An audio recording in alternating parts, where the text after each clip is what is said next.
Olá, alunos, professor Sérgio Luiz aqui. Vamos continuando aí com a nossa última aula dentro dessa temática, né, da abordagem clássica da sociologia sobre a relação indivíduo e sociedade. Hoje falaremos um pouquinho sobre Max Weber, sociólogo alemão, muito influente, no final do século XIX e no século XX, um dos clássicos da sociologia.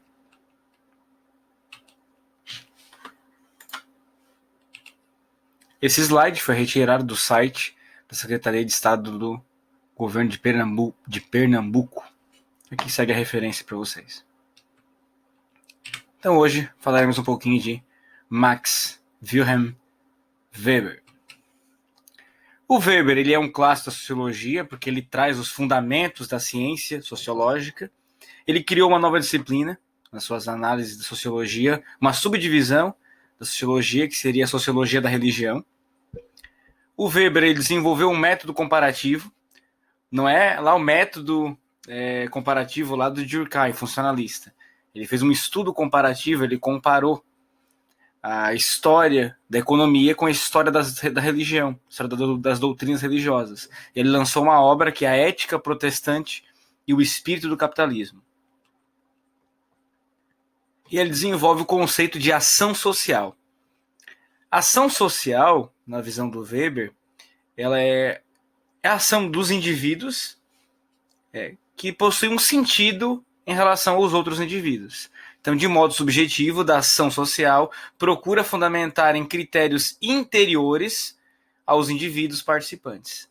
Então, a ação social é a maneira de como o indivíduo se comporta na sociedade, por influência de relações políticas, econômicas e religiosas, entre outras.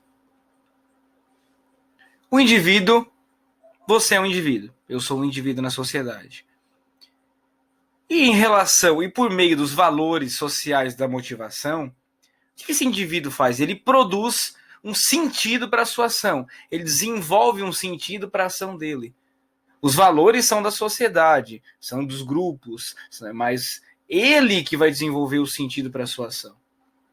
Percebe a diferença do pensamento de Durkheim aqui em relação a Weber. Por mais individual que seja o sentido de uma ação, o fato de se agir levando em consideração o outro indivíduo dá um caráter social a toda ação humana. Sendo assim, o social só se manifesta em indivíduos, expressando-se sobre forma de motivação interna e pessoal.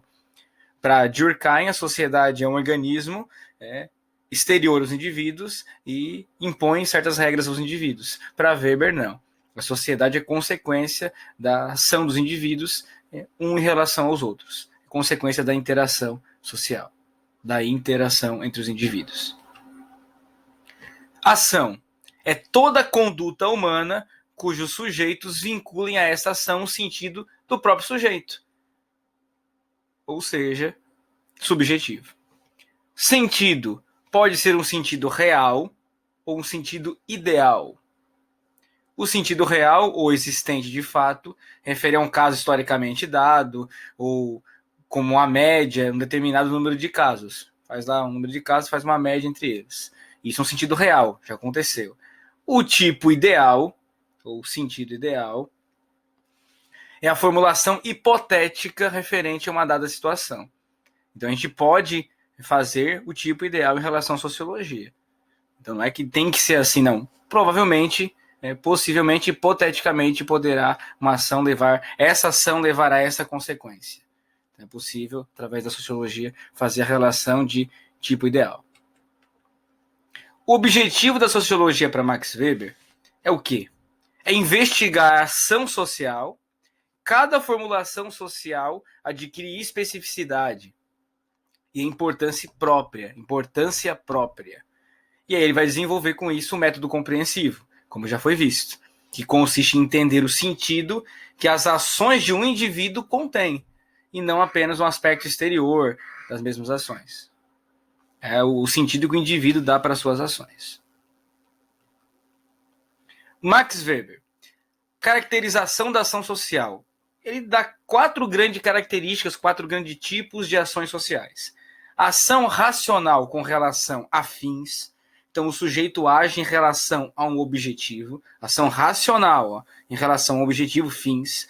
Então, ele analisa as condições e os meios para alcançar os seus próprios fins. Então, o sujeito, por exemplo, ele quer viajar, mas ele recebe um salário X. E aí ele tem que cortar alguma coisa para poder economizar, poder viajar. Então, racionalmente, ele faz o quê? Ele deixa de ir para tal festa, ele deixa de comprar tal produto para economizar para fazer a sua viagem. É um exemplo de atitude de ação racional com objetivo. Ele quer viajar e por isso ele economiza. Ou o sujeito trabalha porque precisa de um salário para comprar tal coisa e assim por diante. É um exemplo. A ser racionalmente avaliados e procurados. Então, o indivíduo ele vai refletir a sua ação e vai analisar ela em sociedade.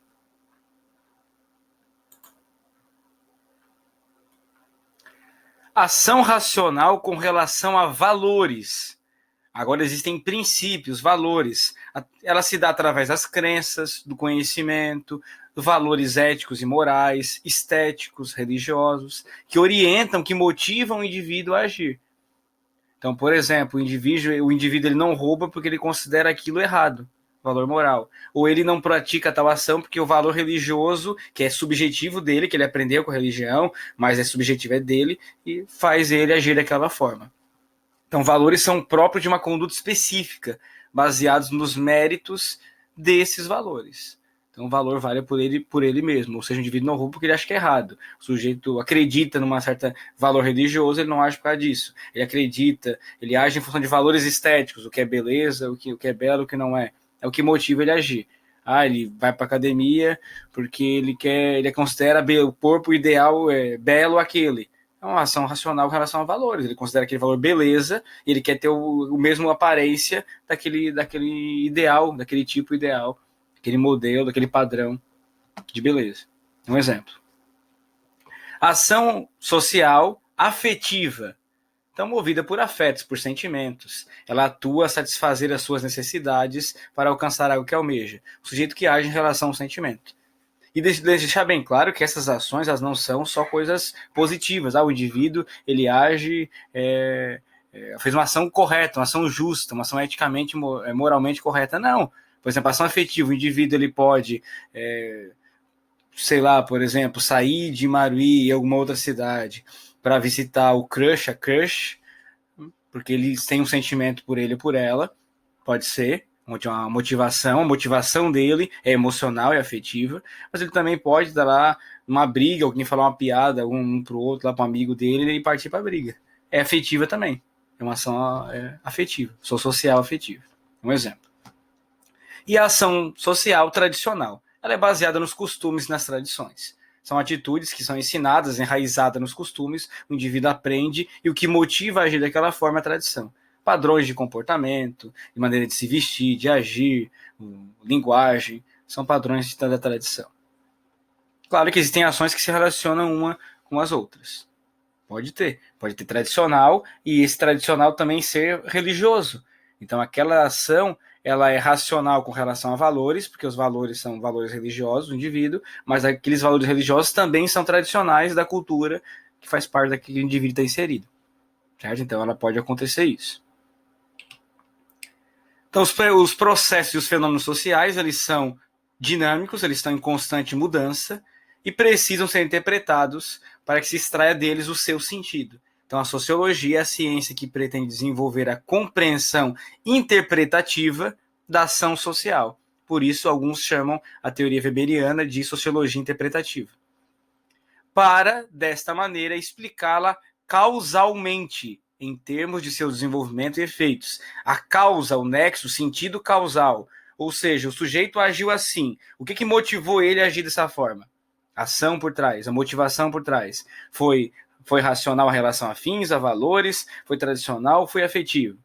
Quais valores? Quais tradições? Quais hábitos? Quais costumes levaram a agir dessa forma? Aí depois você vai partir para entender os efeitos dessa ação no meio social e como ela se desenvolveu no meio social.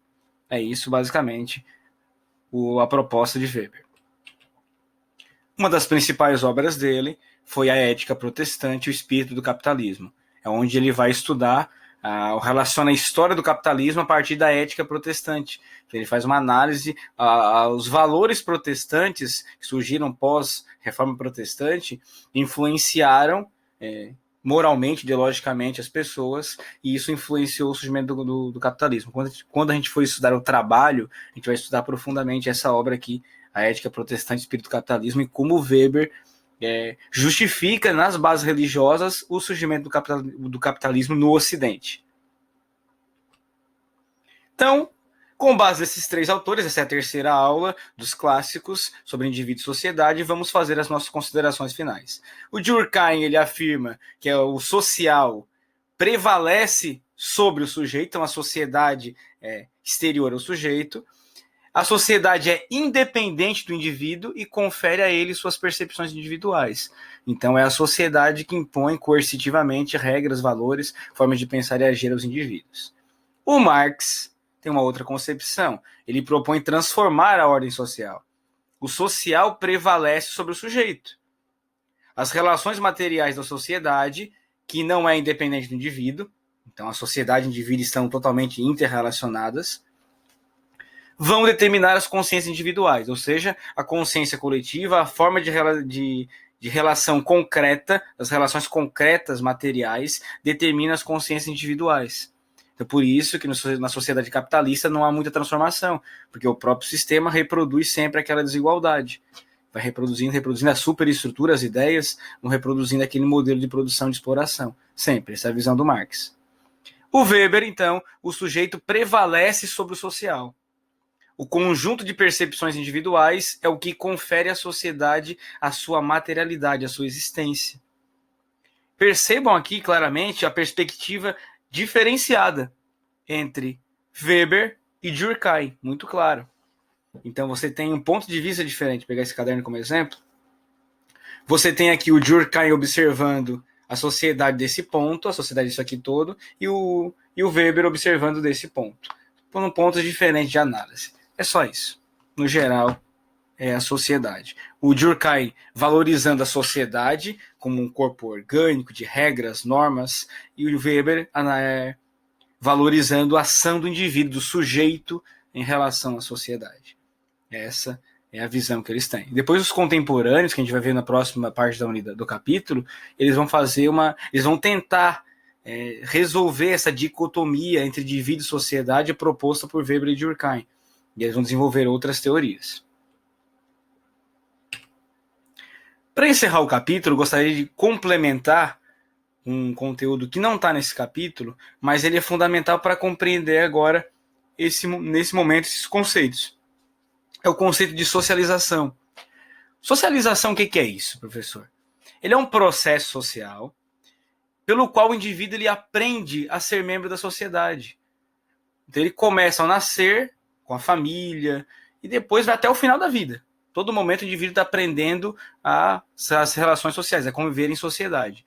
Claro que ele é mais intenso desde quando tu nasce até o final da juventude ali. Não sei, vamos botar um período aí aproximado de 20, 25 anos, que você vai aprendendo as regras da sociedade, desenvolvendo autonomia. Então, nesse período ele é mais intenso, mas ele se dá pela vida toda, ele nunca acaba. Acaba quando você deixa de viver. Como se dá esse processo de socialização, essa relação entre indivíduo e sociedade? Se dá por instituições, por agentes de socialização. Os principais são a família, a escola, as instituições religiosas. O Estado também, diversas instituições, onde os grupos de amigos são instituições fundamentais para a socialização. Socialização primária. Ele é um processo mais afetivo, mais intenso. Ele é mais marcado pelos laços mais fortes entre os indivíduos. Por exemplo, as relações familiares, os grupos de amigos. Então, são socializações primárias. E os agentes de socialização primária são a família principal e os grupos de amigos, bem próximos. Depois o indivíduo ele vai crescendo, vamos dizer assim, vai amadurecendo, e ele vai adquirindo mais autonomia, e ele vai começar a se relacionar com grupos de pessoas na escola, no trabalho, na sociedade de forma geral, e aí vem uma outra forma de socialização, que é uma socialização mais objetiva. Ela é marcada mais pelas regras sociais, pelas relações sociais. Você não trabalha com o fulano porque você tem um laço afetivo com ele, não, porque você trabalha mesmo, a gente trabalha junto, ele também conseguiu um emprego, a gente trabalha junto e pronto. Tem que cumprir a sua função social, são regras sociais. Então, por exemplo, da socialização secundária, as relações de trabalho, as relações na escola, as relações entre outros grupos, onde são relações mais... Não quer dizer que não tem algum certo laço de coleguismo ali, mas ele é menos intenso. Né? A intensidade maior, laço afetivo maior no grupo, na socialização primária. Os grupos mais, onde os laços afetivos são mais fortes. Secundária, os processos são mais marcados pelas regras, o exemplo, a escolarização é isso. Professor, e tem como a escola ter socialização primária? Tem. Hoje os indivíduos com 6 meses de idade já começam na escola, no berçário. Então a escola, de certa forma, hoje, no Brasil pelo menos, ela tem um caráter de socialização primário e secundário, porque a escola hoje ela tanto educa valores de convivência sociais, quanto escolariza conhecimentos literários, científicos, culturais, filosóficos, etc. Então a escola pode ser intermediária hoje em dia, ela pode ser primária e secundária, mas ela entra ainda, tá, nos conteúdos de sociologia como uma instituição de socialização secundária, porque o objetivo principal dela não são esses laços afetivos fortes, e sim a produção de conhecimento, de conteúdos necessários para conviver em sociedade. Então ela se encaixa na secundária, mas numa reflexão maior, ela é primária, ela tem características primárias também, que é o exemplo da escola. Então, socialização, processo pelo que o indivíduo aprende a ser membro da sociedade, primária e secundária. Então fica essa dica para vocês aí. Então, as nossas referências bibliográficas. Espero que tenham compreendido. Quaisquer dúvidas, deixem nos comentários. Deu bastante trabalho de gravar essas 3 aulas. Mas espero que tenham compreendido. Quaisquer dúvidas, deixem lá. E eu fico por aqui. Na semana que vem a gente terá a nossa avaliação.